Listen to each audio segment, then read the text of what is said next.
It's Late Night Whispers on It's Gorgeous Radio, and I'm Coco. How was everybody's 4th of July? I hope it was really, really fun. And before I start introducing it to my host, check out our glasses. Tell them they are not the baddest glasses ever. Okay, I had to get that out my chest. Today I have, Karen Warbuster. and can you tell us a little bit about yourself, Karen? I've been a self taught artist since the age of 5. Wow. Been in business for the last 41 years. Okay. My process is very unique. I started as a textile printer when I went into business itself. I had a company called Bustertising, which was a T-shirt company in Baltimore. And by way of New Orleans, I went to school in New Orleans. I went to Dillard University in New Orleans, and a lot of times what would happen is the kids needed T-shirts, so they would go to the bookstore, and the bookstore's prices were a little too high. So I actually turned my the attic of my dorm into a printing company. Oh, wow. Yeah. Now that's hot. That's very, very hot. But go back a little bit. Tell us a little bit before you even got into T-shirts and things of that nature. Well, I've always been able to create. I come from a creative family. Okay. My mom is a designer, and I had a brother that was an artist, a sister that's a dancer, and another sister that's a poet. So, Oh, wow. Okay. we just were always, supported with any kind of creating that we would do. It was always an open thing. Okay. Oh, I'm sorry. Did I leave that left? Okay. So now, so you started a T-shirt company over the dorm. So did you create that because, like you said, the shirts was too expensive, or were the shirts like from me when I was in college? They was ugly. Point Oh blank. no, Period. no, no! I did it to make money. Okay.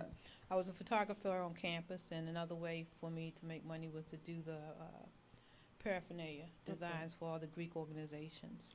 And of course, with the Greek organization, it's going to be two colors: red and white, pink and green, blue and white, gold and black, Oh, the purple purple and and gold. gold. Right. So, but if you were not Greek, then I didn't have anything for you. Oh. So I came up with a black and white line. Okay. And the black and white line has carried me for 42 years. Wow. Yeah. So tell us what brought that on, and how were you so creative to keep it going for 40 years? Well, my technique. If I draw with a knife. I draw with an X-Acto knife. Okay. So, for lack of terms, when I'm working and designing, I cut stencils by hand. Okay. Something as Neanderthal as if you were to go and carve your initials into a tree with a knife. Mhm. I take a piece of film and I do the same thing and cut a stencil to create my work. So Now, my work is always negative and positive. now isn't that a class? Because I can remember back in the day, and I'm not knocking your business, but there was a class that I can remember that I did as an X-Acto knife, and we would have to do the stencil, and then we would lay it down, and we would go over it, That's and then we correct. would put You put ink at the top of the well, pull and it then through. pull it down. And if Exactly. we didn't want everything to be ink, we would have to use. I don't think it was like that blue tape, but it was like a tape, and we would cover. We would do one part of it, and then have to cover the other side, and then open up the side that we didn't do. Is it something It's like on, that? it's on that same Like accord. a screen painting. It's screen printing, exactly. Yeah, right. Exactly. Okay. I remember doing that, and I love doing that because that gives you the time to kind of be open and create pictures and designs that the average person may not be able to do. So yeah. Now, did you do anything which was also similar? And I'm just remembering being in school, where it was like a piece of not clay, but like a rubber, and you would kind of chip it out, and then once you Yeah, chip it you're out, cutting away. It's the opposite process of what I do. A lot of stamping is done right, that way. called Where stamping. I mean, when I was a kid, it was potato printing. Right, When I was in, we would cut away from the potato, cut a star, stick it in some ink, stamp it on paper. right. Wow. Okay, so now you're over top of your dorm in the attic. Um, did you ever get in trouble for doing that? Was that Well, something? they tried to shut it down because I began to make more money than what the bookstore was Teachers, right. making. The kids were coming to me instead of going to the Right. bookstore. So the bookstore approached me and told me I could keep it open if I paid them half of my profits. Mm. And, that was any business sense said no go. So I shut it down for a minute and opened it right back up. Right. Yeah. Yeah, because they're just jealous. If anything, they should have came at you and said, "Look, can you make shirts for us, and we'll pay you." That would be the common way, but Well, considering I was in college for business, they should have promoted it. exactly, So. exactly. But wow, I don't even know what to say about that. But that was very good. So okay, now give us an idea of what type of shirts other than the Greek shirts. If somebody else wanted a shirt that wasn't Greek, how were you able to be creative with that? Well, in the beginning, I mean, I'm an artist, so I would do a lot of family reunion shirts, team shirts, organization shirts, just anything you think you would need a T-shirt for. I was not a screen printer. I was an artist that printed. Okay. So as opposed to going somewhere and you have classic designs that you can pull from a tree for a family reunion, I would give you a design my way versus just something that you can see anywhere else. So the whole idea was to just make sure your image did not look like anybody else's. Now let's go back a little bit. Where did you get your supplies from? How were you able to get those, and where did you get them? And When I moved back to Baltimore, I found a company that was in this area called Jewel and Company with the T-shirts. okay. And I found out about that because I was at a printing company to see about getting something done for myself, and I saw a box, and I looked at the label to see where they got their shirts from, and I went back and I ordered shirts myself, Okay. and just got myself on a wholesale level so that I could, keep the shirt costs down and keep the profits up. Right. Now, did you do this prior to while you was in school, or? I did it while I was in school, and I did it. After? I moved back to Baltimore in 1987. I was in New Orleans from 77 to 87. My grandmother had cancer, so I moved I'm back to sorry. Baltimore. No, it's fine. And I continued to do my shirts then. And then I got a SBA loan from, Small business. from in Baltimore, and bought some printing equipment. And printed shirts for about probably 20 years. Okay. And at some point in time, one of my best friends, Larry Ponto Brown, who was a renowned artist, I started working with him and just transferred working, doing T-shirts into going into fine art. So something as simple as the T-shirt company being called Buster Ties and evolved into fine art under the Art of Karen Y. Buster. Okay. I just got to go back one more time. Sure. Why did you leave New Orleans? I get it that your people were sick, but oh my God, you. Well, I mean, I go to New Orleans once a year. I'm ready to go to New Orleans Monday, so I go Oh my back. goodness, I go back on a regular. I love me some New Orleans. And that's where the flavor of my work comes from. If you look at it in my pieces, you'll see that a lot of my work is laid back, lackadaisical, musical, whimsical, and it's us. Okay. Yes. All right. So now tell us now of what are you up to? Are you still doing shirts? Oh, I am not on that accord. You know, my main focus has been my fine arts. It's been I have serigraphs, hypo prints. I'm working in copper. I'm working in steel. I'm working in acrylic. So I went from the pieces that were on the wall to pieces that are now standing upright. Right. So the smallest sculpture being 2 foot tall, the tallest sculpture being 4.5 feet, half-inch steel. So now, when you make these items out of steel, I know back in the day you have to melt things. So is this the same type of a method where you melt and you hammer it? No, and you cool it's done a lot differently. Okay. Yeah, done a lot differently. But the key to anything is the foundation. So I make sure I get that foundation laid out, which goes back into the cutting and goes back into the sculpting before I can do anything else. I don't know if you've been to Baltimore down by the train station. I mean, I was the person probably the last 10 years that would go out there and stand in front of the train station and look at that sculpture in front of it and imagine that being mine. Oh, wow. So, So you can create things, like when you go from New York Avenue into DC, you can create sculptures I've seen yours, but can you create sculptures in that, or is that considered a type of your sculpture?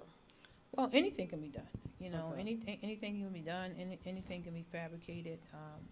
Then that's when you start pulling in other hands that can handle what has to go with sculptures of that size or magnitude. You're talking about engineers who would understand, what kind of dimensions they have to have in the ground to make sure the sculpture stays up. Right. The most important thing that has to happen is that it doesn't fall over. Right. I'm nowhere near engineer to know how deep it needs to go down. So then you start bringing in people to go on that facet. I haven't gotten anything that size yet, Okay. but I am in the Well- process of working on contemplating doing something about 12 feet tall. Okay. It makes me mad. I don't remember everything about that particular sculpture, but number one, the person don't even live here. If I'm not mistaken, I think it was China or whatever. But it makes me mad because this is DC. So as you come into DC, leave out of DC, you see that.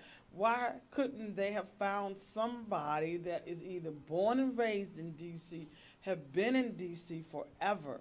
That's just me, because I'm blown when I see sculptures or see anything that's large within DC, and you Google it and it's like, okay, they're not even from here. Right. Well, I mean, the bottom line is knowledge is power. Right. So, like I say, I would go stand in front of that sculpture and imagine what I can do. Right. So once I put that in my head, what I can do, now that's the direction I'm going to go in.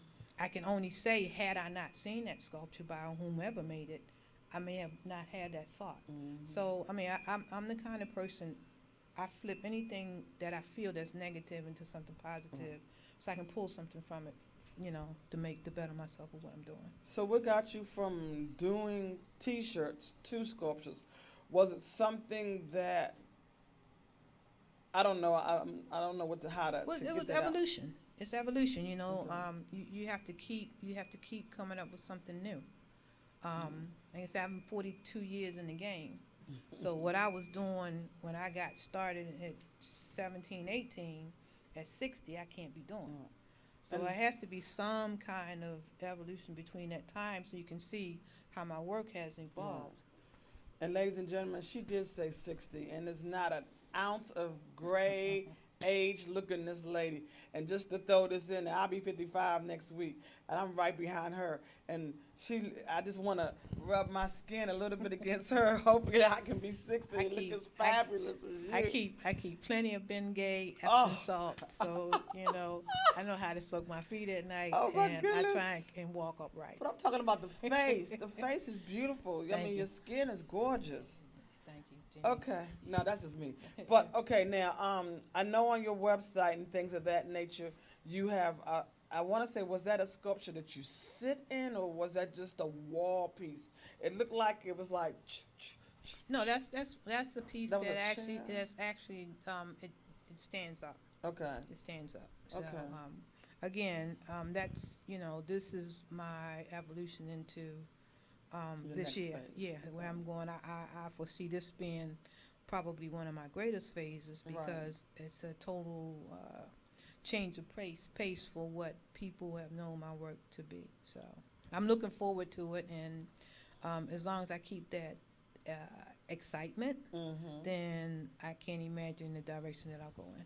Now, have you gone to the farmers market on 8th and Penn to do any of your selling of your wares, or where can people? No, I- basically, again, my website. Okay. Again, I'm getting ready to go down to New Orleans for a convention. I just did a couple of events in Baltimore. I've done some home shows. The most important thing is that I go where I have people and that I can set it up and do what I have to do. When I come with a booth. So it needs to be conducive space-wise for me to really set up the things that I need to do to sell. Right. Again, at my age, I will say that, I've been toting and pulling and I lifting know. and You tired tugging of doing that now? yeah, so you got to think smart. So, Right, be right. it this website, being Facebook. Young lady just asked me about Instagram. Fortunately, I have nieces and nephews who point me in those directions. I think I said to one of my youngest nieces, I'm going to tweet somebody, and she said, "Don't ever say that Yeah, you're not again." gonna tweet nobody. Hey, that's what Ooh, you no, I would've stay in your said that lane. too. I would've told you, Stay in your no, lane. no, you ain't Know gonna where you're tweet supposed to get your nobody. help and where that support comes Oh. from. So that's what happens for me. Oh my goodness. Okay, walk us through the process. The first process I want you to walk us through is just how what do you do to start from start to finish to create? I see it. First thing I have to do is see it, Okay. and I see it in my head, and then I have to be able to pull what we considered lights and darks, negative and positive spaces. When I was very young, 5, 6 years old, if you can imagine, when the photographs came from the store, I never looked at the photographs. I looked at that negative strip. Mm-hmm. That negative strip was what got my eye for me to really look at it and want to figure out who was who and what was what just from looking at that strip. So my eye has always kind of been in tune to that. So my mind is in tune to seeing things negative and positive, everything that I look at. I take color out of it and I just see the negative and positive. So no matter what I'm creating or the direction I'm going to go in with it, that's where I start. A lot of my pieces, or most of my pieces, are you see a lot of geometrical shapes.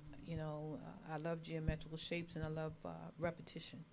So, and that goes back to my T-shirt days because I wasn't able to do what was considered color separation. So my idea of bringing color into the work was to use patterns. Okay. So anything that to where I am now starts from that initial cutting of a pattern. Okay. So now once you've gotten the idea and design, what is the next step? Are you carving it out on a piece of paper? What? I'm drawing with a knife onto a piece of film. So I'm actually cutting a stencil by hand Okay.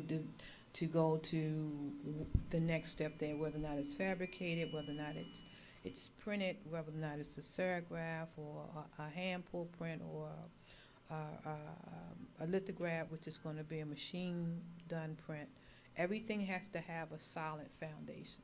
Okay. So if any of the work, be it a sculpture, no matter what, it has to have that solid foundation. The only thing that's been done differently was when I've been working in copper. Copper's done. I do that a little differently. Okay. So now you're gonna do the sculpture. So you have edged the design. I don't want you to tell people's everything because I don't want anybody to take that from you. But can you give us a little bit of? The Colonel don't give you all the recipes for the Okay. chicken. I know. But I Just so also you kinda see understand. the I also idea. understand that there's a higher power that it has nothing to do with knowing the technique as much as it is spitting out the bottom line. So I don't have a problem with showing a person how to screen or showing a person how to cut. It's just like anything. If you're a carpenter and you give me a hammer and a nail and tell me put the carpet down, I'm not going to do it the way that probably I'm supposed to do it, just based on to it. So even with what I'm doing, I've been shown, directions in terms I have to basically form my mind to maybe. Do you remember Etch-a-Sketch? Yes. With Etch-a-Sketch, when you draw, the key to Etch-a-Sketch is you can never pick up your pen. It has to just keep going, a connected line. Right. Okay, same thing. When I'm working with my designs for sculpture, we can go back to the Etch-a-Sketch. I have to come up and create work that I cannot have broken lines with because they have to connect to be able to be formatted to print or to Okay. be cut. So now I'm learning how to refocus my thoughts and my images for different projects. Okay. Something that I may do for paper, something I may do for copper, something I may do for steel and sculpture, something I may do for acrylics. Okay. So I don't know any other way of really seeing what happens, because it's up in here where this, stuff evolves and takes place, up in the physical side of what has to happen. Well, you did say about teaching. Do you plan on doing any classes? Because I'll be the first one. I know your items are very expensive, so I'm quite sure your classes are going to be at least $200-300. But I No, want to mean, take a class. I'm taking to be able to I'm create taking something. pieces to New Orleans that start at $10. Oh wow. You Okay. know, so I just try and make sure I have something for everybody. You Right. have people that are into collecting, Mhm. and with collecting, they may only want to have the only one, which makes it original. Right. You have people that only want that one, and they don't want anybody else to have it. Right. So that's your original, and they are willing to pay for Right. original. Exactly. You Yeah. have people who want certain edition sizes. You can do an addition to a million if you want to, but my edition sizes of my work is only 100. Oh, okay. So therefore, after the 100, there are no more. So they're assigning number of pieces up to that. So that's a different class. And you have open pieces. Open pieces, you can do them and keep doing them and redoing them and print them over and over and over. But then your price points, there might be a $35 print. Mhm. But what I will say is, whether it's a $35 print or a $400 print, the foundation to make that image, they're on the same level. Okay. Okay. So now, like I said, for me, back to the class. Well, I won't say I haven't had classes, formal classes. I've had people where they've come to my studio and I've showed them a couple of things. I've done recently I've done some paint parties. I've done Oh, some cool.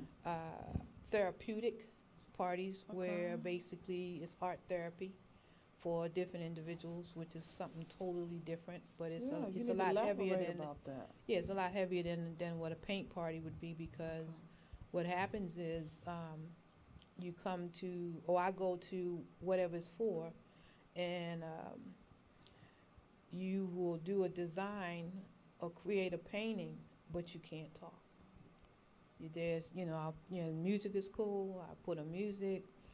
We get the first 5 minutes of you saying whatever you have to say to the person to your left and to your right. Oh my But God. the whole idea, the therapeutic side of it, is for you to really get into creating.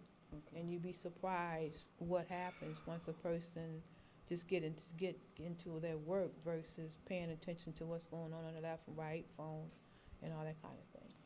Now, I will take that class. You may have to put a piece of tape across my mouth because it's kind of hard for me to stop talking. But I really I'm going to check into that because I think I'd be very interested. Now, let's just say for me, okay, I have a picture of me and my boyfriend, per se.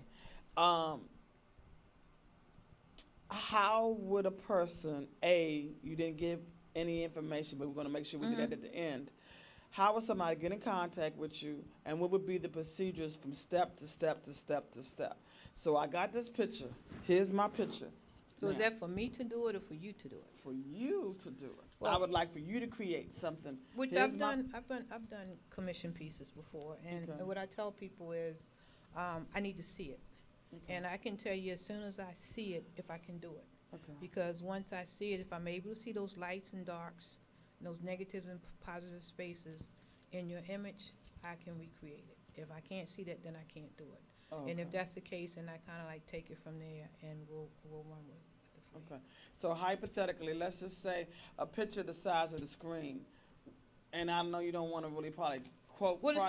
the size really doesn't make a difference. Okay. It would be the imagery and Okay. how much work has to be done. Because Okay. anything you do, you can reproduce it up to whatever size you wanna make it. Up from the very beginning. It's just the dark and lights. For me, it's Okay. that. It's for me to Okay. be able to look at it and see if I can, pull it out. I mean, I do things like look through my eyelashes. I close my eyes enough so that I can see just straight through my eyelashes. If I can look through my eyelashes and pull out lights and darks, then I can recreate what I gotta see. That's Okay. how I see a negative. You're going to have to teach a class on that because I'm trying to do that now. That's not really working. Yeah, I for don't me. even know how to tell you to do it, but Oh that's my how goodness. it's always been. You are so interesting. I mean, I've learned so much. Okay, now the paint classes. Do you have anything coming up soon? Actually, no, no. You know, like I Or said, I was asked to do it. I was asked to do it for a mental health class. I've been asked to do it for clients who are HIV positive. I've been asked to do it for a birthday celebration for kids. So it depends on the direction. I mean, you know, we all have paint parties, and you know, sipping paints. I've done that kind of thing, but um, I'm I prefer to do the therapeutic classes because not only I get more out of it, the clients get more out of it, and And I it's- see I reap a bigger benefit internally in terms of what it does for them. So it's a different kind of. is that a one-on-one or is that more of a group setting? It's group setting. Oh, okay. It's group setting. I So mean, I'm it not- can be one on I'm gonna one. have to find me a group of people. Yeah, to it can do it that. can be one on one, but who you talking to if it's just you? So you Oh, know, you know, gotcha, it's- gotcha, yeah. gotcha, But, I okay. mean, like I said, the most important thing is that you kind of like just get into what it is that you're doing and get into what it is that you're feeling and create.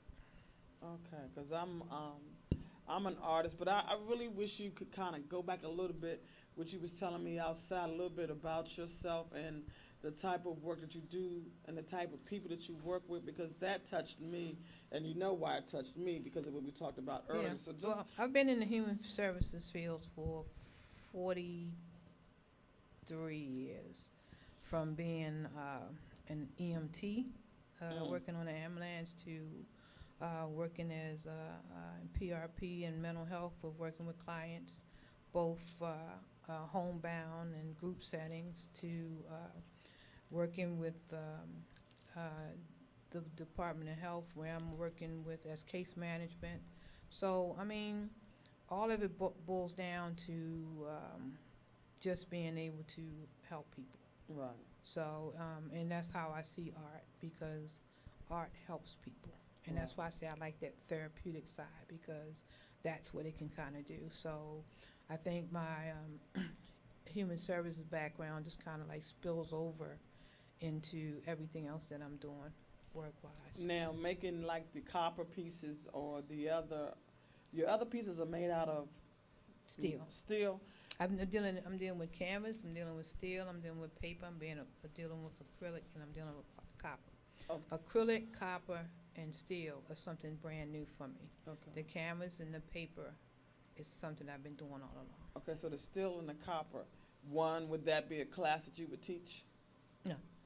No, because it's I say that from, I mean, I could give you the basics again, but I feel my way through that. You know, one thing that I found out with working with the copper, that because it's embossed and I'm taking something and I'm bending the copper, I'm learning that if you put two lines, if you make a square in a piece of copper, then you have now sealed all the air inside the copper.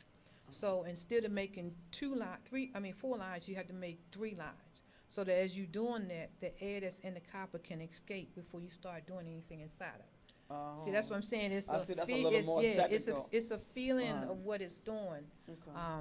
And it's probably neon backwards. I don't know, but that's how I taught myself to do it, and that's how I feel my way through what I'm doing. Okay, because to me, it reminds me of clay. I'm real good at clay. You get a square, and I gotta put my mic down a little bit, and you gotta kind of Knead it. mold it and You knead it. gotta knead and the then, air out of and it. if you don't do it right, you got too much air, and it'll pop, Exactly. and then it doesn't, So Exactly. would you say the materials that you're using, is it maybe not as soft as clay, but is it? Yeah, it's kinda- nowhere near as forgiving as what clay would be. Because Okay. with clay, the bottom line, because you have to knead it and get the air out of it. If you don't, then you can just push it back together and do Right. it again. And You start can't- all over again. I can't So do that with you ca- can't. So once you've started, I got to make that's it work. it. I have to make if I wanted to go left and it didn't go left and it went right, now I have to design something as from what's going on that right side. Wow, okay. So, So it's not like something that you can kind of like melt back No. and start over? No. Wow. well, I can't. Now, whether or not they do that, I don't know, but I don't think so. Okay. Yeah, I don't think so. So have you done copper and metal together? No, but my copper pieces are probably like about 40 by 40 actual. If you were to look at them, you would think they were drawings, Oh, wow. and they're not. They're embossed because I'm going on the other side of it, and I'm actually pressing through it to give it a what we call a relief. Okay. So there's other. If you rub your hand across it, you could feel the, Oh, in and out okay. of it. Wow. Which, when I think about that, I had a young man that was blind, Mhm. and that's what he did. He came to my piece and he put his hand on the copper, and that's how he felt what was going on. Okay. And for me, it was the greatest high and the greatest compliment because he showed me something else that my work was doing that I didn't realize it was doing because he could feel the pieces on what was going on. Mhm. So. All right. Now you said the copper is not a class, so I'm assuming the other metals are not either. No, not a class. Okay. Yeah, but You the- see, I'm trying to work myself mean- into a class here. No, I can show you. I can show you how to screen print. I mean, that's not. Oh, I don't screen- consider. I don't That's consider. boring. At 42 years of it, it's been my Oh my livelihood. goodness. I know, and I'm not knocking it. It's just, I guess for me, You just once you said that copper, I was like, ding, ding, ding, ding, ding. Yeah. Okay, let's see how I can get myself into that. Yeah, but I mean, I because- can point you in the direction. I can give you the tools. I can tell you what to do. Okay, now let me try to give somebody an idea. Is it copper? I think the pennies is made out of copper, right? So is it? You have different thicknesses of copper, and I deal with a very thin copper Okay. that I can bend by hand. Oh, okay, like you can make necklaces and stuff. Yes, maybe. Not that thin, but I'm able to make an impression in it Okay, by hand. okay. So it's not so hard that I can't physically take a tool. I take a metal tool and I bend it. Oh, by okay, hand. okay. Yeah. All right, and I'm assuming now the metals is not that. Oh, metals is a whole different story. Yeah, that's, Okay, well, give us a little bit of the story. no, I can't give you Oh, that story. 'cause dang. It's just a whole different process. That's just a whole different process. Okay, because I would think metal would be like a lot of heat and Yeah, fire. yeah. I mean, anybody that's a welder Right. understand the process, but I'm not a welder. Okay. So, But your process is like a welder, but not. well, my mind is like a welder. Oh, okay. Because I have to think the way that they do what they do, and that's Okay. what I go back to you talking about the Etch-a-Sketch in terms of connections of lines. And if you look at my work, it's a lot of line work and a lot of patterns. So Now, is this something that you went to? I know you said you went to college in New Orleans, but Mhm. does the college teach you to create like this, or? no, I went to school for business. Okay. You know, all my arts are just self-taught, and I guess kind of innate from being passed down through the family, from the creative side of things. But I've never gone to or had a art class.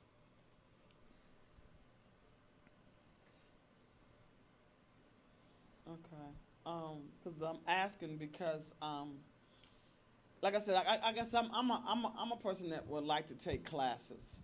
So I'm just trying to figure out, is there any way? Do it. If you feel like you should take a class, do it, because that may be what jumpstarts you on to whatever direction you want to go in. Okay. You know, and innovative people motivate me. I keep myself around innovative people for that Right. reason, because I have to get motivation as an artist to create. So I keep myself around positive people and innovative people to go forward. Because when I did clay work, I really don't want to tell nobody what I did, but I would take a piece of clay, flatten it as flat as I could. I used some little thing that they had to make it flat, and then I put impressions throughout the clay, and then I would lay that piece over top of something. People are like, "Oh, how you do that?" And I was like, "I'm telling you, because it took me so long to create that." So I see why, on some levels, you may not want to share it, but then. But you did that, and anybody could do the parts of that. Your creativity came in terms of how you did your impressions and so on and so forth. So that's your thing. Right. So you could tell somebody. Right. Nobody's up here but you. I know. And then also too, I've taken the glass blowing, and of course when I took that class, That's something I always wanted to learn. oh my God, there's a guy up off of Route 1 in Baltimore that's awesome, and he does a one-on-one class. I like to be by myself because therefore you have me, nobody else to share your time with. And he was like, I was like, I want to make something else. I don't want to make like what everybody else. He just looked at me and was like, and I ended up creating something really, really pretty from him. So, you know, like I said, I'm very, very into it. We have to take one quick hot minute break, and then we're going to do a quick news break, and we'll be right back on this Late Night Whispers on this gorgeous radio. And I'm Coco. This is John. You want us to turn the mics on?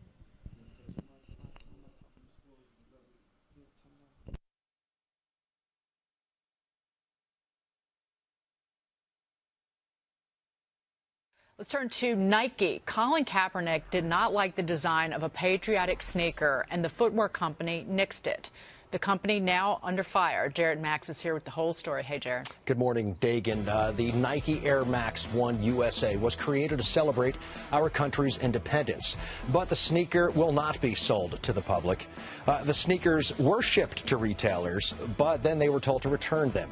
The heel of the shoe features the Betsy Ross flag, 13 white stars in a circle, for the 13 U.S. colonies designed during the American Revolution. When former NFL quarterback Colin Kaepernick saw an image of the sneaker online, he contacted Nike. Made the face of a Nike ad campaign last year, Kaepernick, according to the Wall Street Journal, told Nike officials that he and others find the Betsy Ross flag an offensive symbol connected to slavery.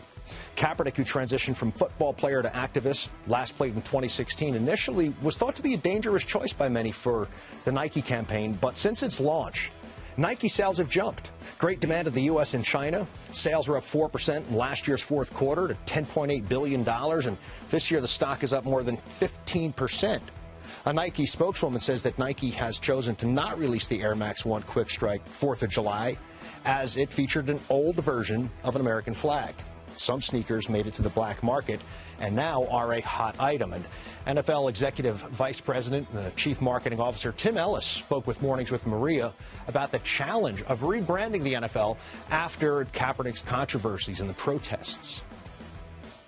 When you first came into the job, the whole NFL was being debated. You had the Colin Kaepernick, taking a knee. You had concussions. You had all this stuff going on. You come in and you do a rebranding, and I want to talk about that because obviously it is working. I felt like when I came into the NFL, we had a little bit begin to let others tell our story, and we needed to get back to telling our own story and controlling our own narrative, and we needed to get back to the love and the joy of football, which is really why everybody watches the NFL. So I want to point out this flag. It's traditionally called the Betsy Ross flag. It has 13 white stars on it. It was created during the American Revolution. Jack Brewer, what do you make of this? This is America. These are the conversations we need to finally have. The reason why Colin Kaepernick stands against a flag like that is the same reason why I would not wear that flag on my feet. I wouldn't wear a Confederate flag. I live in Florida. When I drive through Central Florida, you still see the Confederate flags flying. That is the America that we live. Hold on. Let me finish. You have to understand that the American flag does not have 3 stars around it, right? Then, if you read 13 stars, I'm sorry. If you listen to the Star Spangled Banner that was written at the time that this flag was made, right? It talked about protecting everybody except for the slaves that were running away. Okay, so that represents a bad part of America for a lot of people. If I was Nike, I would put a modern day flag where all Americans have rights and everyone can stand up. I'll be at 4th of July in Cable, Wisconsin, lighting off fireworks, celebrating the best country on earth. But this flag has no place in my house, on my feet, and I don't want to see it. But Colin Kaepernick is essentially running Nike, is he not? No.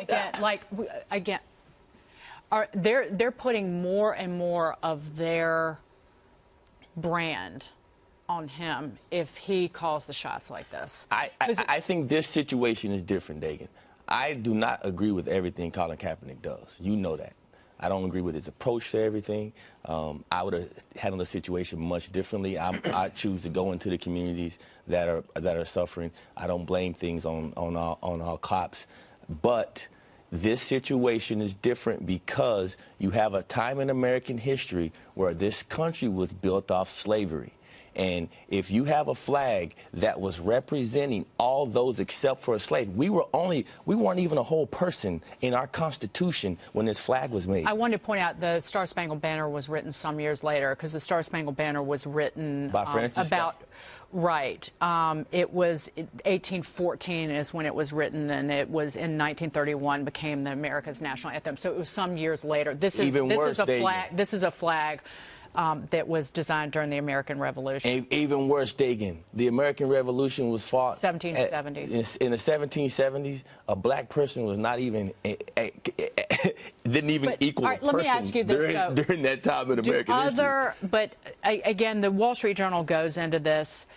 The flag's use is not that widespread. There have been some accusations that this flag has been appropriated by extremist groups, white supremacists. But if all people don't feel that way, is this really that risky a move for Nike to put this shoe out? And by the way, it is out and it's selling. There was one pair that went for $2,000. Sneaker exchanges. Yeah. If you wore the shoe, right, or Jared Max wore the shoe, it wouldn't offend me. I'm not wearing the shoe. Would you feel like I was a bigot or a racist if I wore that shoe? Not at all, because it doesn't represent that to you. Just the same way that we had to debate about the American flag. The American flag represents the American soldiers, people over there fighting. That's a totally different conversation. So you think Nike made the right move? I think they made the right move. I will leave it at that. We're going to talk about this more. See, we can have these conversations. No, we can, because we love each other. We're Americans first. Amen. Well, we're back. Late Night Whispers on this gorgeous radio, and I had a clip that I just wanted to kind of discuss. For me, on this clip, I feel that Nike at first was all about black power, black this, black that. But then you want to bring out a shoe that has an old flag that we don't know nothing about, that we don't want to talk about.